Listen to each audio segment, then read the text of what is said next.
Welcome to the Speak by Design podcast, where we study personal style, message structure, and message strategy so you can become a consistently compelling force. Let's dig in. A great leader has gravitas, and gravitas is that heft and strength and presence that makes us want to listen to this person, that makes us want to follow this person. And one of the four aspects of gravitas we've spoken about before is the ability to speak truth to power, which means being able to deliver bad news to important audiences, important stakeholders you have. And this takes courage. It takes clarity as well.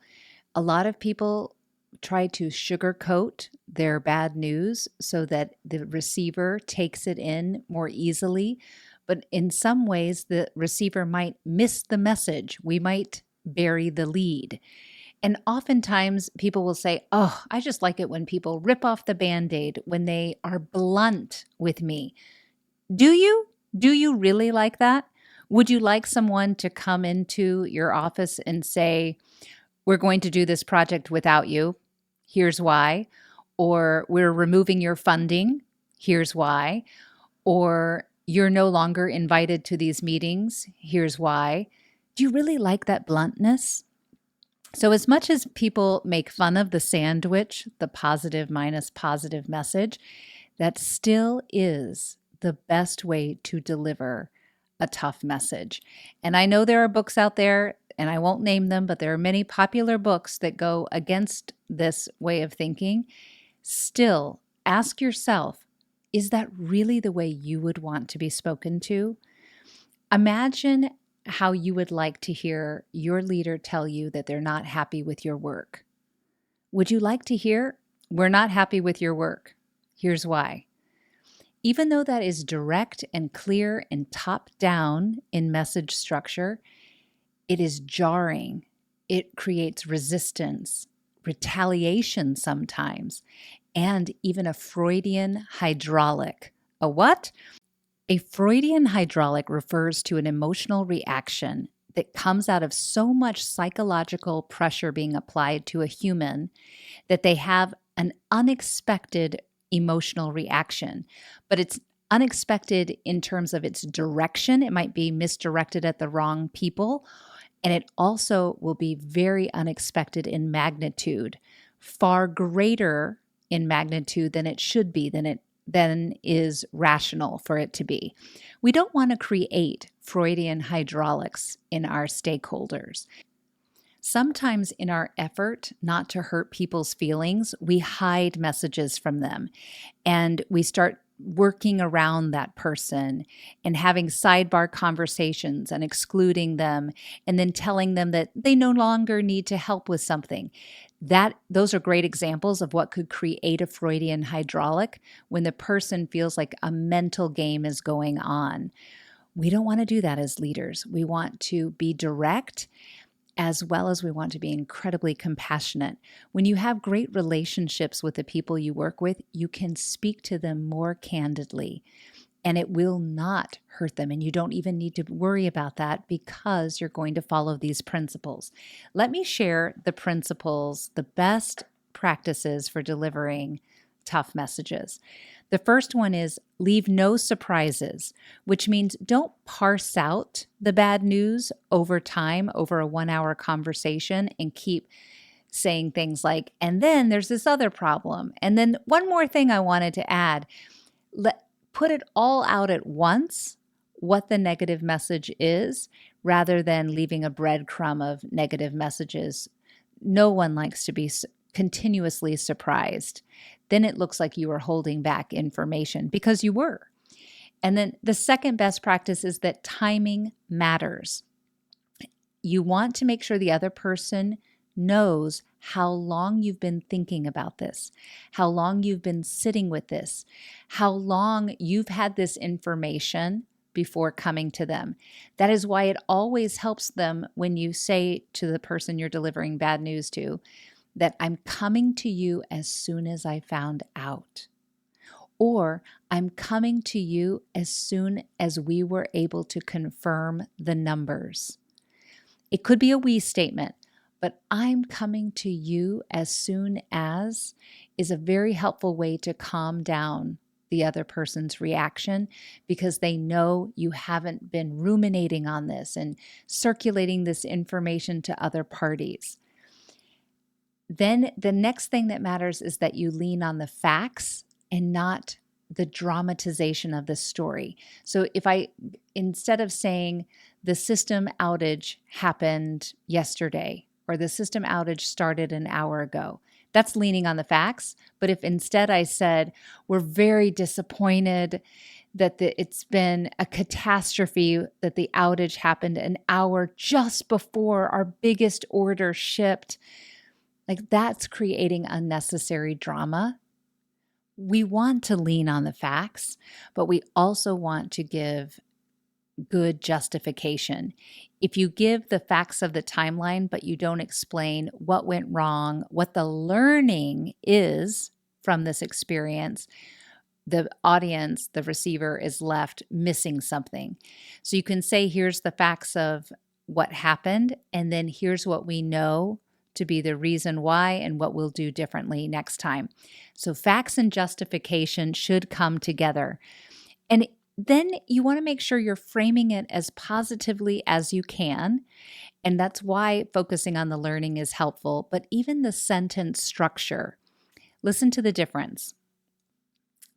I made a mistake versus your project is failing versus the project is failing versus a mistake was made. All four of those might be talking about the same situation, but they change the whole feeling of the facts, the whole feeling of the circumstance we're dealing with. I made a mistake is focusing on me and what I did, and I'm taking full accountability. There may be situations where that's exactly what you want to do to take the brunt of the blow off the whole team. Then you've got the sentence, a mistake was made. This makes everything feel more neutral because it's using the passive voice. So when I say I made a mistake, that's active voice. We made a mistake, that's different. There's more people involved, but it is still active voice. But a mistake was made helps us focus on the mistake and not on who to blame. Who to blame. So when you want to stop the blame game, go into passive voice. If I say your project is failing, I'm now saying the entire project is owned by this other person, and I'm making them feel like a failure, even though I'm not saying you made a mistake or you are going to get in trouble. That is the feeling that sentence will give the person you're speaking to. So your project is failing is the worst of all of these. That's going to get you the most negative reaction. It is blunt though, and those of you who love a blunt sentence, you can use that. I don't think it's going to win you closer relationships and a better outcome. The project is failing, that's neutral again. We've gone back into the passive voice, but the word failing is awfully dramatic. Do we need that? We could just say the project is off track. Look at the words that you're using, and I'm off track is not a positive phrase, but it is so much better than failing. It is never necessary to call out the negative emotion when you're delivering bad news. If we're managing the response of the other person, if I say, it's disappointing that this is where the project is, I've now created disappointment in the mood of the room. I'm taking the mood of the room down. Now, if the other person has said, I am disappointed and I want to validate them for their disappointment, that's different, but I don't need to introduce that unnecessarily. If I say, I'm frustrated, mad, sad, overwhelmed, confused, depleted, disgusted, all of those negative emotions, by me calling them out, I create them. And that is what somebody who is over emotional and not a mature leader might do. That's not us. We're going to manage those words and say things like it's off track, we've had an unexpected outcome, there has been a change. All of those are more neutral, and then we can go into what the facts of that are, why they happened, what we've learned from it, frame it as positively or at least neutral, and then start paying attention to our tone of voice. Now, in your tone, when you're delivering bad news, there are two theories. One is maybe you want to show a sense of urgency. If you're in client service, it would sound nice to come to your client and say, I'm coming to you, client, as soon as I found out our data was incorrect. The analysis we gave you has the wrong targets. We need to course correct, and we need to do it now. No one else knows at this point. Here's one recommendation. We'd like to explore all options with you. Like, that sense of urgency is going to help the receiver of the message handle it better. There are other situations where you would not want to use sense of urgency. If anything, you would want to show more patience and create a sense of calm with the voice. You would go into your consultative voice, and that's going to sound more like this. Mary, I am sharing this with you because I know how good you are at this, and I love working with you. But the work quality on this project is not where it needs to be. I know you can change this. Now that is a plus minus plus. And because I'm coming in reminding Mary how much I care about her and believe in her, and that I'm sharing this with her because I know she can do this, and then I share, I'm not happy with the work, and I know we can make a change and we can do it now. That's going to have a more positive effect on her, partly because of the tone, but also the substance of the message. And that peaceful, calm way of speaking to her is going to sound different than probably I usually sound, and she will hear it differently that day. So two different approaches. Do you need to show sense of urgency, or do you need to show great patience? And only you know with your audience which is needed. Now, those are the best practices for how you prepare for delivering bad news. Once you get to the meeting, though, we want to make sure you're in the right frame of mind, because whatever you're worried about, it's hard to hide that in the interaction, and it will start to affect the mood of the room, the way you speak, the way you look at the other person as well. So let's go through some things you can do to help prepare yourself for this. First question to ask yourself, is it really bad news? Is it 100% bad? Because very rarely is it 100% bad. There's usually some glimmer, if not even 50% good in there if you look for it. So let's take the situation of the project is over budget. But why is it over budget? Is it over budget because you have found more benefits? You have found a better way? We don't have to jump to the belief that it's over budget because it was mishandled. Maybe there's great learning that has come from this, and actually catching it early. Maybe that's the good news, is that you're coming to them now because you just caught on that we're going to be over budget, or we just went over budget and now we've got to course correct. Here's how we're going to course correct. And being able to speak candidly about that and to say, yes, we made a mistake, but here's what we learned and here's what we're going to do. That is the positive framing in this. Find the good so that you can get yourself more excited to share the truth and get excited about being the kind of leader who speaks the truth. People say that no one likes change, but that is not true. That really is not true. We do like change. There are certain types of changes we love. If I told you I'm going to double your compensation effective tomorrow, you would not resist that change. Why would you not resist that change? Because it's a positive change. You perceive that as a positive change. There are probably some negatives that come with being paid more. higher taxes, more scrutiny, more visibility. You're maybe paid above other people, so it's going to create more attention on you, envy for you.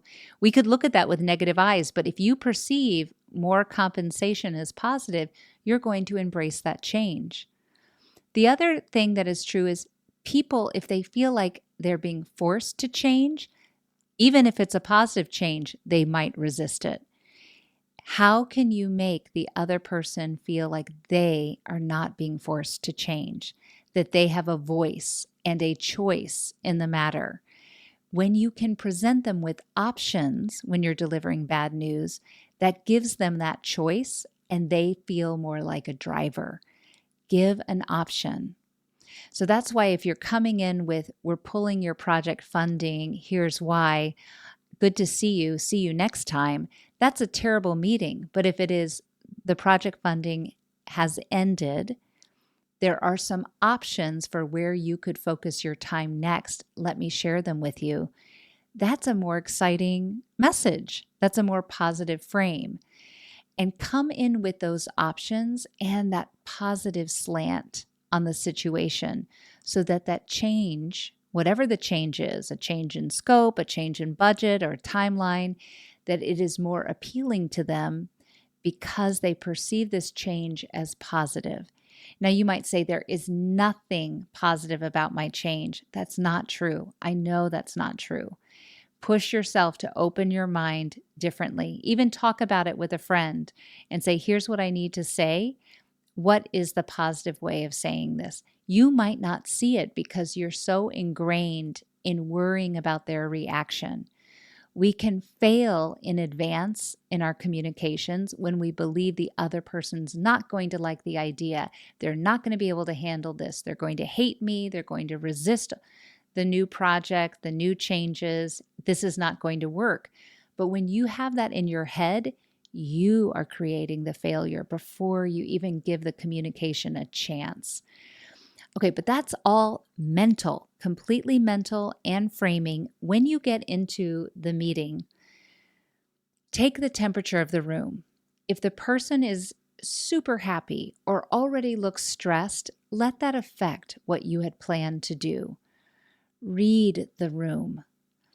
And if it's a room full of people, probably not the right time for you to deliver this bad news. How can you break this apart and go to people one-to-one?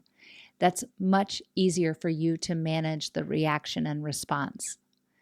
There are going to be situations where you have to get up in front of a board and say, we made a mistake, or get up in front of a board and tell them that the value is not what they were expecting. Those are tougher meetings. But even those, as long as you can lean on the facts and the justification and explain to them, we don't want to overinflate a value that isn't right and defendable in a court of law. And there you can say, I'm here to protect you. And that's the positive slant you might need. Remember that it might look bad initially, but you can help them see the truth of it. Yes, this is not what we expected, but it's right. And it's the tough decision we need to make today. It's the tough call. It is what protects us for the future. And those of you in risk management, that's going to be a message you have to deliver. Some bad news, but help them understand that the point of view is coming from a place of protection and safety, looking for the long haul. Let me leave you with a few final thoughts. Instead of thinking of this skill as delivering bad news, it is speaking truth to power. It is delivering the truth. That right there is a change and will open up new courage around this topic. Secondly, find a way to find the good. There is good in every tough message. Find it and make sure you verbalize it. And lastly, put this into practice. You probably have a team member who needs to hear something like, Mike, I love you no matter what. This report has lots of errors, especially in column D. Give it another look, take another turn on it. I know you'll find it. Notice how you feel stronger when you can talk this way to the people you work with, because you're not only more compassionate, you're clear, and you're helping others be stronger around you. It has a ripple effect on other people, and they'll be more open with you in the return of where you can be better. It is a win-win. I hope this has you feeling stronger and more confident about delivering the tough messages that come up from time to time. And where are we headed next? We are going to stay focused on how you speak to leaders, your direct leader, in our next lesson on managing up. Until then, have a great day. Take care, everyone.